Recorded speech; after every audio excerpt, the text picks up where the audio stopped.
My voice won't hesitate to run up on your boy. 엉덩이 빵빵빵 남자들은 탐탐탐 내 입술 냠냠냠 어디 가도 당당당 등장은 짠짠짠 띠자 팡팡팡 남자들은 탐탐탐 내 입술 냠냠냠 어디 가도 당당당 등장은 짠짠짠 띠자 팡팡팡 남자들은 탐탐탐 내 입술 냠냠냠 어디 가도 당당당 등장은 짠짠짠 띠자 팡팡팡 들은 탐탐탐 내 입술 냠냠냠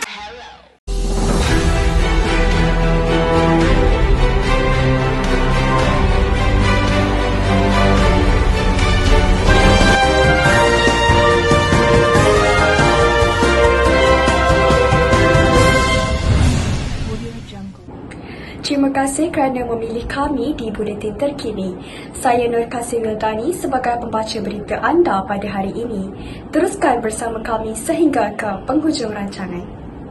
Sebanyak 1,500 tan daging sejuk beku bernilai 30 juta ringgit Malaysia telah disita oleh pihak berkuasa di sebuah gudang di Senai, Johor Bahru. Hasil sanitasi di BKL, kilang memproses tahu diarahkan tutup selama 14 hari. Jabatan Perkhidmatan Kuarantin dan Pemeriksaan Malaysia (MAKIS) telah membongkar modus operandi kartel yang menyeludup daging sejuk beku dari China, Ukraine, Brazil dan Argentina sebelum membungkus semula daging berkenaan menggunakan logo halal dan menjualnya ke pasaran seluruh Malaysia. Berikutan dengan itu, kita bersama wartawan Nurul Syahira untuk mengupas lebih lanjut berkenaan kes ini. Dipersilakan.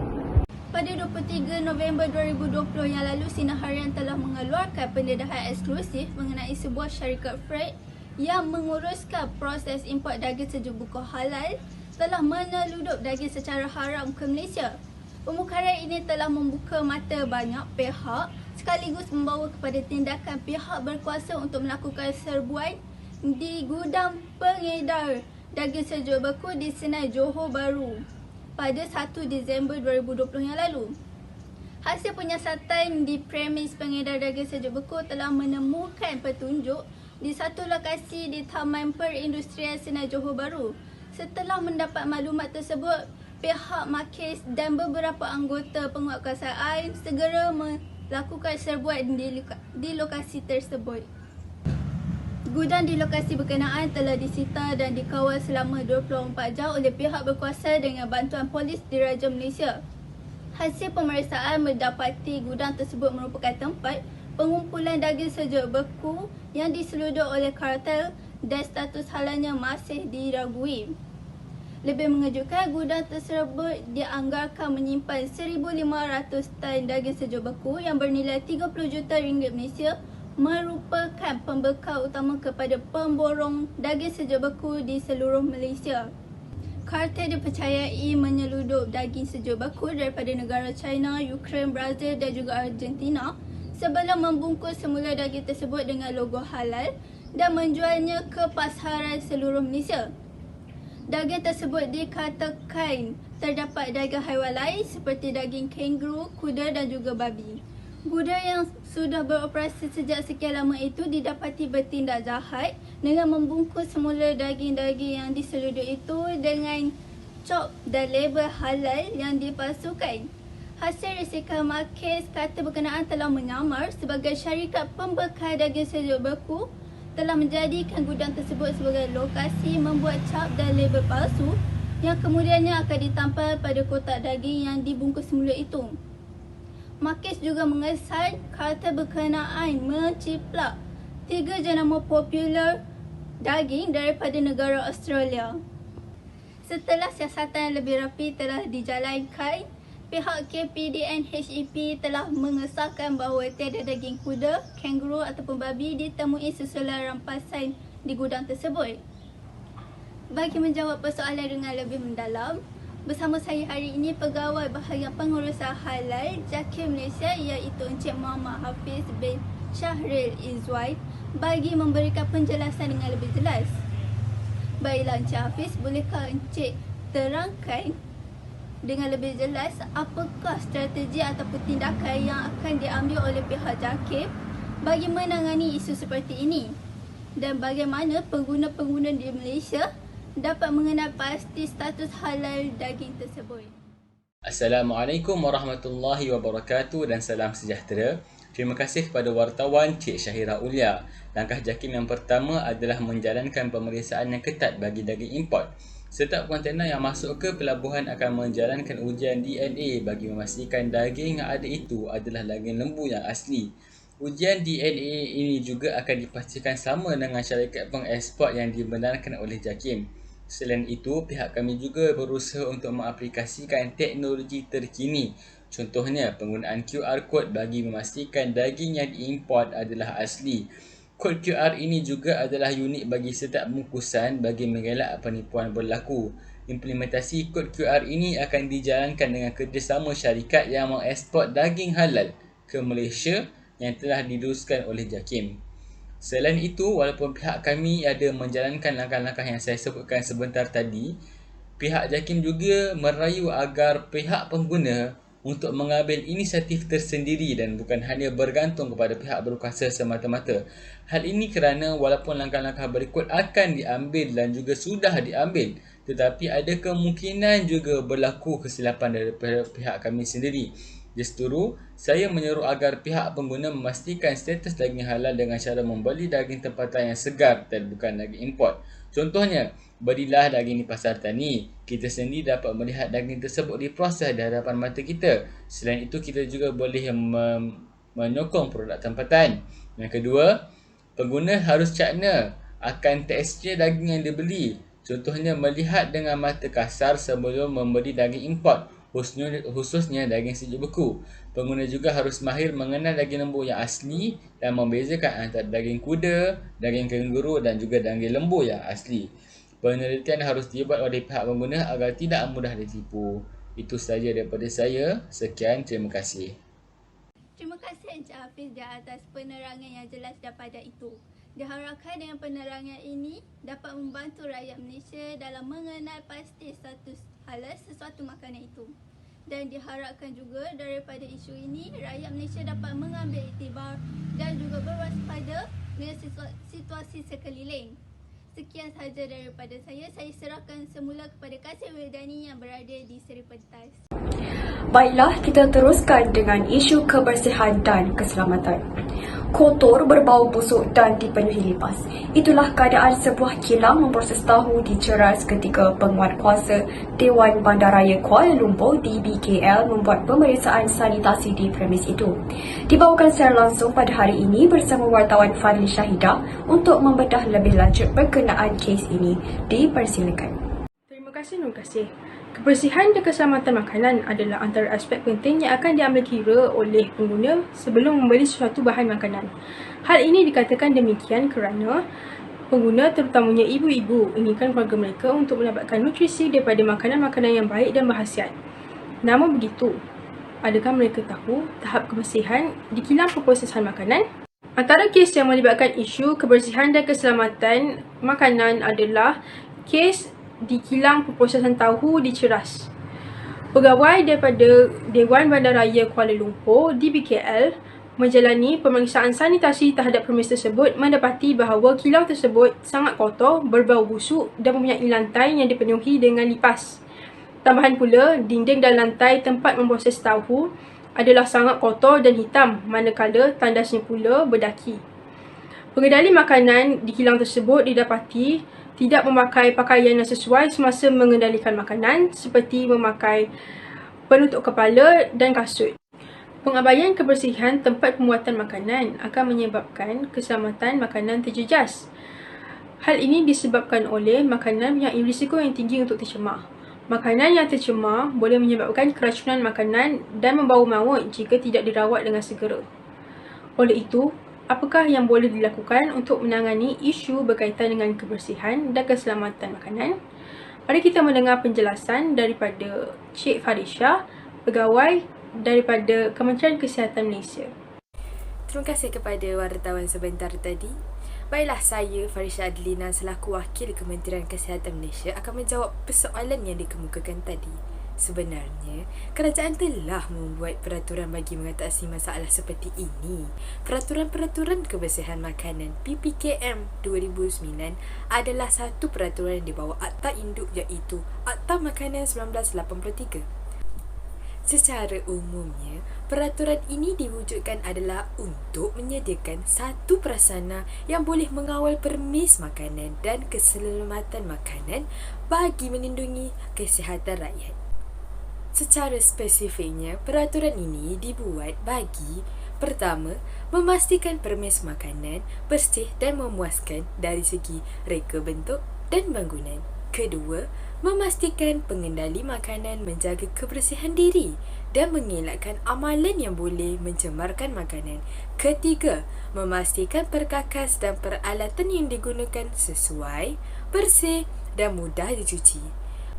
Oleh itu, bagi membantu dan menyeragamkan aktiviti penguatkuasaan kebersihan makanan di permis makanan, pihak berkuasa tempatan PBT mewajibkan semua permis makanan untuk mengikuti program jaminan keselamatan makanan seperti HACCP, GHP dan GMP.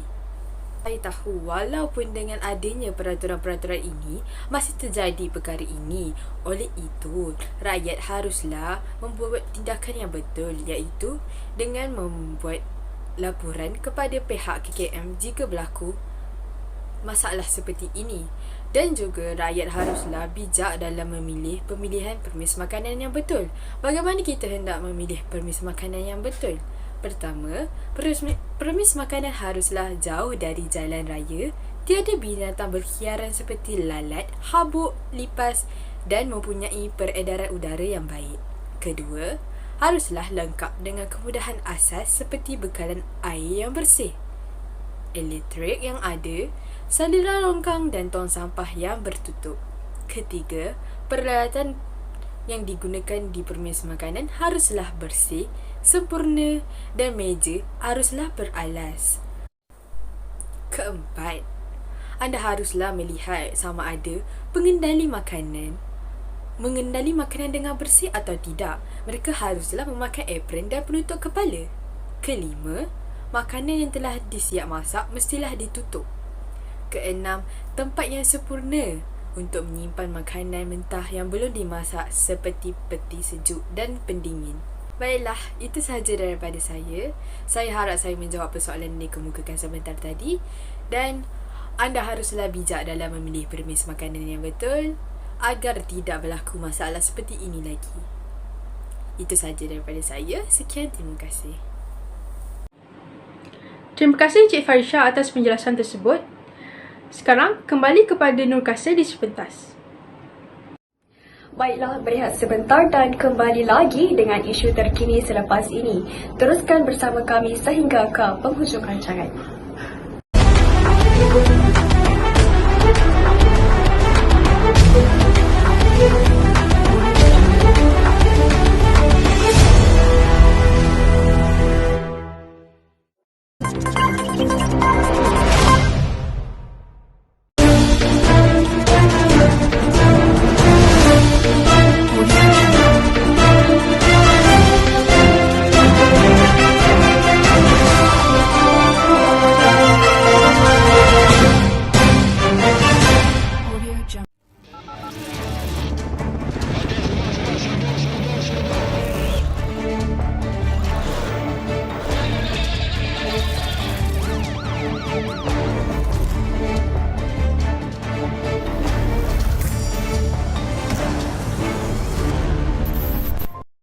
Lebih daripada 100 juta kes penyakit coronavirus yang disahkan dan lebih daripada 2 juta kematian yang berkaitan telah dikira di seluruh dunia pada akhir Januari 2021.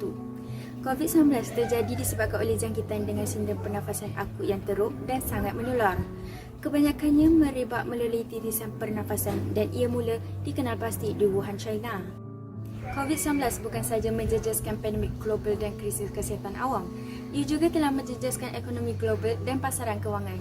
Pengurangan ketara dalam pendapatan, peningkatan pengangguran dan gangguan dalam industri pengangkutan, perkhidmatan dan pembuatan adalah antara akibat daripada langkah pengurangan penyakit yang telah dilaksanakan di banyak negara.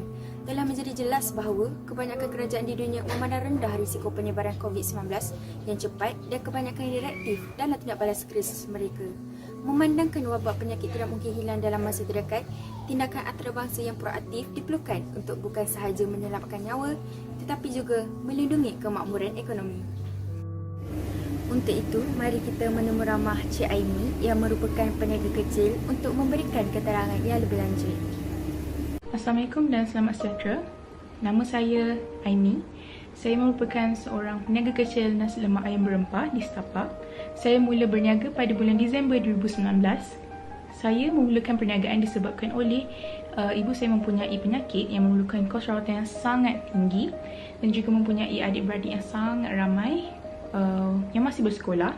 Jadi saya memerlukan duit untuk menampung kos pembiayaan rawatan ibu saya dan juga memerlukan duit untuk kos pembiayaan sekolah adik-beradik saya. Jadi saya mengambil inisiatif dan mengambil peluang untuk memulakan perniagaan nasi lemak ayam berempah ini untuk membiayai kos rawatan dan juga kos sekolah adik-beradik saya juga. Pada hari pertama perniagaan saya, ramai sangat pembeli yang datang ke gerai saya dan juga menyokong saya. Saya memulakan jualan nasi lemak ayam berempah saya pada pukul 7 pagi sehingga pukul 10 pagi. Untuk harga pula, harga nasi lemak ayam berempah saya hanya RM5. Nasi, lemak, telur, ikan bilis, kacang dan juga ayam berempah yang cukup besar bagi saya ayam itu saiznya. Cukup tak sangka ramai sangat yang menyokong perniagaan saya dan ada juga yang membeli sehingga beratus-ratus bungkus untuk dibahagikan kepada rakan sekerja mereka. Tetapi malangnya apabila negara kita Malaysia dilanda wabak COVID-19 pada awal Februari 2020, ramai pelanggan yang biasa datang ke gerai saya tidak lagi muncul kerana ialah kan kita perlu mematuhi peraturan perintah kawalan pergerakan di Malaysia ini. Jadi peniaga kecil seperti saya sangat terjejas. Sehubungan dengan itu, saya juga mendapati bahawa harga ayam meningkat semasa COVID melanda negara kita. Saya setiap pagi akan pergi ke pasar untuk melihat harga ayam untuk saya kira saya punya modal, pulangan balik. Saya cukup terkejut disebabkan harga ayam meningkat dan juga pelanggan saya tidak lagi datang ke gerai saya. Saya sering mendapatkan stok ayam untuk membuat nasi lemak ayam goreng berempah dari pasar kerana ayam di situ sangat segar dan saya mementingkan kualiti untuk pelanggan saya dan saya hanya memberikan yang terbaik untuk pelanggan saya. Jadi saya memilih pasar untuk saya membeli barangan mentah saya. Ada juga yang datang tetapi mereka mengadukan kepada saya harga nasi lemak ayam berempah saya mahal. Ya, memang harga nasi lemak ayam goreng berempah saya tinggi. Dari RM5 saya menjualnya ke RM7. Memandangkan ramai pelanggan yang tidak datang lagi ke kedai saya disebabkan oleh harga ayam mahal dan juga disebabkan oleh perintah kawalan pergerakan.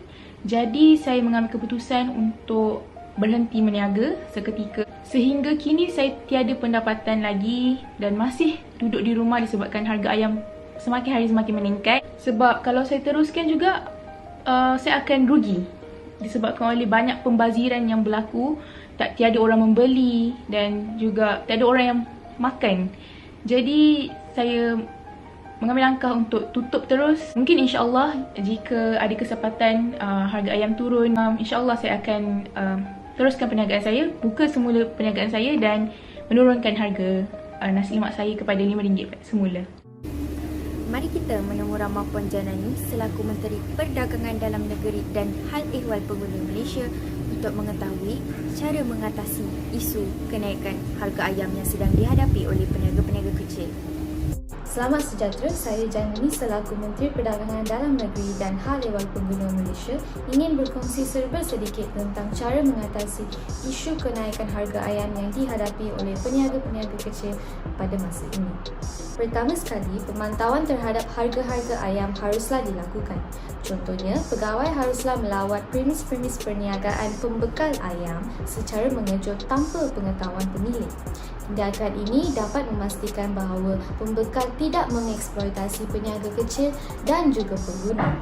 Tindakan yang tegas perlu diambil terhadap pembekal-pembekal ayam yang gagal mematuhi peraturan mengikut Akta Kawalan Harga. Dengan mengambil tindakan ini, pembekal ayam juga tidak berani menaikkan harga sesuka hati secara mendadak kerana mereka takut dijatuh hukuman.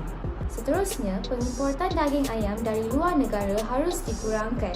Hal ini kerana daging ayam yang diimport ke dalam negara kita mempunyai harga yang lebih tinggi berbanding daging ayam yang terdapat di dalam negara kita. Permintaan daging ayam di Malaysia juga akan meningkat akibat kekurangan daging ayam yang diimport. Hal ini juga secara tidak langsung akan meningkatkan ekonomi negara kita. Masyarakat negara kita juga mempunyai tanggapan bahawa produk dari luar negara lebih berkualiti daripada produk buatan Malaysia.